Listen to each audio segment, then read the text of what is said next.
ঢাকাই ফিল্ম ইন্ডাস্ট্রির উন্নয়নে বাধা প্রদানের নানাবিধ সমস্যার একটি হচ্ছে সিনেমা নিয়ে রাজনীতি। এর কারণে ঝরে গেছে অনেক প্রতিভা, অনেকেই মুখ ফিরিয়ে নিয়েছেন সিনেমা থেকে। ক্যারিয়ার নষ্ট হয়েছে এমন তারকার সংখ্যাও কম নেই। প্রতিটি সেক্টরেই রাজনীতি আছে, তেমনি সিনেমাতেও রয়েছে।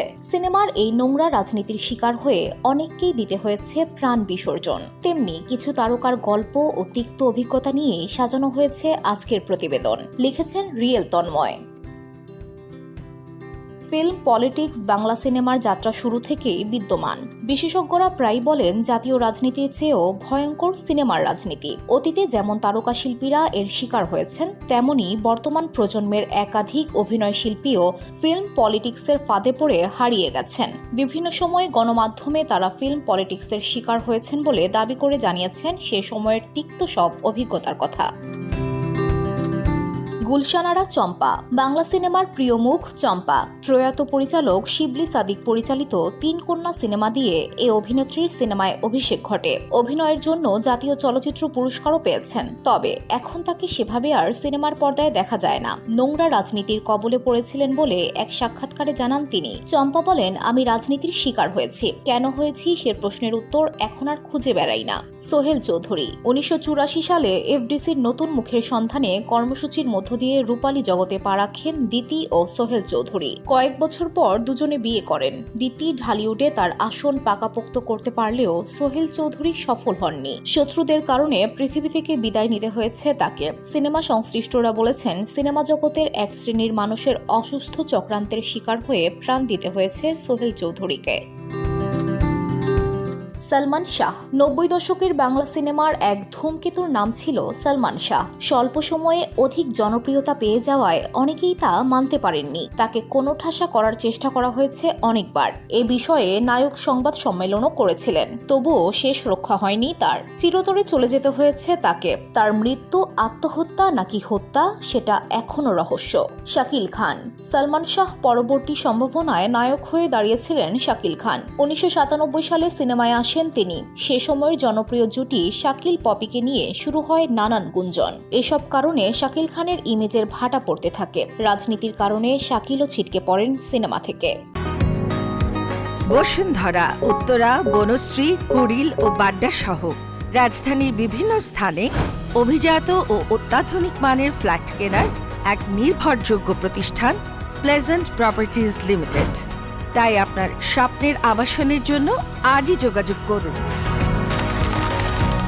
Pleasant properties limited, where destiny matches eventually.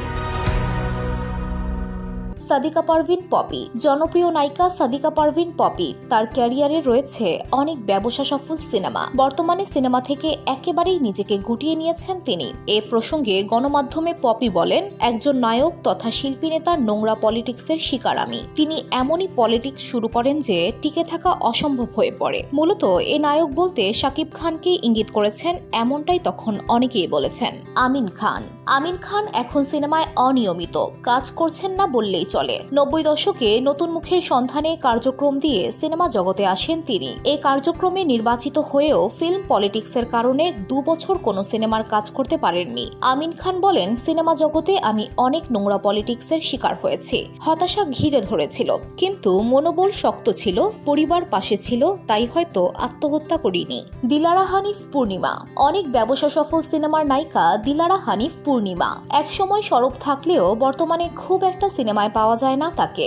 এর কারণ পছন্দমতো চরিত্র না পাওয়া। অন্যটি হলো তিনি রাজনীতির শিকার। পূর্ণিমা বলেন, সিনেমা কমে আসছে, অনেক শিল্পী বেকার, এর কারণ রাজনীতি। কিছু না কিছু পলিটিক্সের কারণে অনেকেই সিনেমার কাজ পায়নি। আমিও পলিটিক্সের শিকার। আমিও অনেক সিনেমা থেকে বাদ পড়েছি।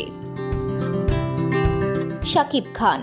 সিনেমার নোংরা চক্রান্তের জালে আটকা পড়েছিলেন বলে একাধিকবার দাবি করেছেন এ সময়ের নায়ক শাকিব খান। যদিও তিনি প্রতিষ্ঠা পাওয়ার পর থেকে নিজেই অন্যদের সঙ্গে পলিটিক্স করেন বলে অভিযোগ রয়েছে। বলা হয় এখনো অনেক নায়ক কাজ পান না তার কারণে। আঁচল আঁখি। ২০১১ সালে সিনেমায় যাত্রা শুরু করেন আঁচল আঁখি। সফলতা এবং সম্ভাবনায় তেমন কোনো ঘাটতি না থাকলেও একটা সময় অভিনয় ক্যারিয়ার নিয়ে হতাশায় ভুগছিলেন তিনি। চুক্তিবদ্ধ হওয়ার পরও একাধিক সিনেমা থেকে বাদ পড়েছেন। আঁচল বলেন, আমি ফিল্মের নোংরা রাজনীতির শিকার হয়েছি। একের পর এক সিনেমায় চুক্তিবদ্ধ হয়েছি, কিন্তু শুটিংয়ের আগেই খবর আসে আমার জায়গায় অন্য কাউকে নেওয়া হয়েছে। ফেরত দিতে হয়েছে সাইনিং মানিও। জিনাত সানু স্বাগতা। নাটকের অভিনেত্রী জিনাত সানু স্বাগতা সিনেমায়ও ক্যারিয়ার গড়তে চেয়েছিলেন। মান্নার বিপরীতে তার অভিষেক হয়েছিল। তার দাবি, ক্যারিয়ার যখন উত্থানের দিকে তখনই রাজনীতির শিকার হন তিনি। পরে সিনেমা ছাড়েন এ অভিনেত্রী। স্বাগতা বলেন, অনেকবার ফিল্ম পলিটিক্সের শিকার হয়েছি, কিন্তু কিছু বলিনি, চুপ থেকেছি। আমি জানি অভিনয় জানলে কাজ করতে পারবো। তমা মির্জা। আলোচিত নায়িকা তমা মির্জা বাজে অভিজ্ঞতার মুখোমুখি হয়েছেন বলে এক সাক্ষাৎকারে বলেছেন। জাতীয় চলচ্চিত্র পুরস্কার প্রাপ্ত এই অভিনেত্রী বলেন, আমি যখন সিনেমায় কাজ করতে শুরু করলাম, আমি কি ধরনের ফিল্ম পলিটিক্সের শিকার হয়েছি তা আর নতুন করে বলতে চাই না। একটা সময় ছিল যখন নতুনদের জায়গা দেওয়া হতো না, আর কেউ যদি সম্ভাবনাময়ী হতেন তাহলে আরো বিপদ ছিল। কেউ ছাড় দিতে চাইতেন না, এর বেশি আর বলবো না। তবে আমাকে নিয়ে পলিটিক্স হয়েছে, এটা সত্য। পূজা চেরি। সিনেমা নিয়ে রাজনীতির শিকার হয়েছেন বলে সে সময় দাবি করেছেন এ প্রজন্মের নায়িকা পূজা চেরি। তিনি বলেন, বাংলাদেশে ভালো জিনিসের কদর নেই, আমরা নিজেরাই নিজেদের সিনেমার ক্ষতি করছি। প্রার্থনা ফারদিন দিঘি।